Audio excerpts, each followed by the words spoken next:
Today you're going to learn how to dig deep and to make deep connections when you're reading. Can you relate?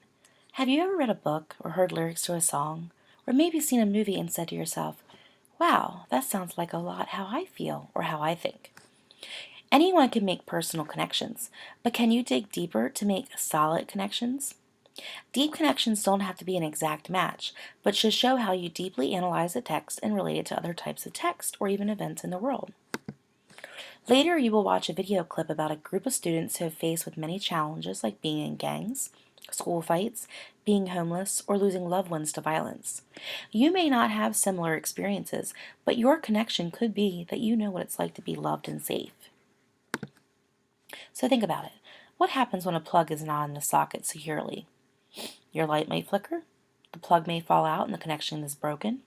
You could trip over the cord and break the lamp. You could even get shocked. When you make deep connections, think about if you were digging a grave and it wasn't 6 feet deep. There's a lot of things that could happen. Animals might dig up the coffin. Heavy rains might cause the coffin to rise to the surface. And then zombies will wander aimlessly for brains. A surface connection is when you're looking at, hey, the main character has a brother. I have a brother. This shows that the student who makes this connection isn't thinking deep enough about the reading and can only make personal connections. This type of connection is like that loose plug in the wall. To dig deep to make solid connections, think about how you're relating to the book. Think about how you can make meaningful connections. What do you already know? What's your prior knowledge? And how can you focus on finding meaning? Make text-to-text connections or text-to-world connections. Be specific and detailed, and remember, the purpose of what you're doing is to deeply analyze what you're reading. So a surface connection could be, in the book I read, the main character has superpowers, like Elsa did in Frozen.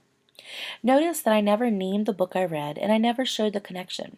I assume that the reader understands that this is a connection I've made. To make a deep connection, I'm making a world connection. This past year, there was a news article about a woman being put in jail for not changing her religion.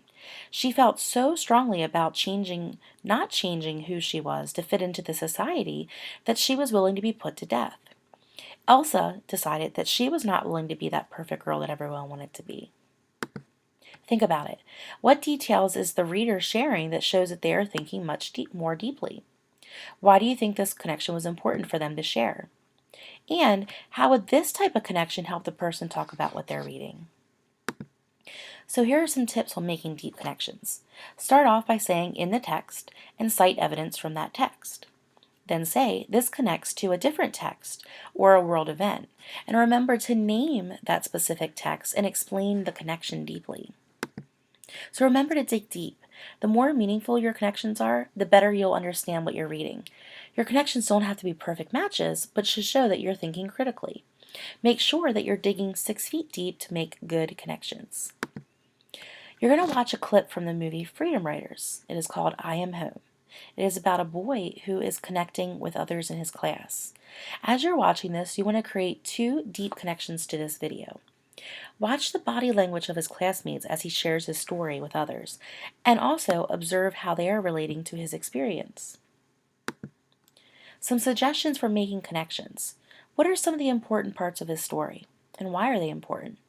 Where have you seen similar situations, themes, characterization, and moods?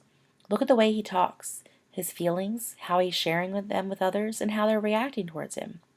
Or maybe there's something you can do to relate it to another experience that isn't similar. What makes these 2 experiences important enough to share, and why?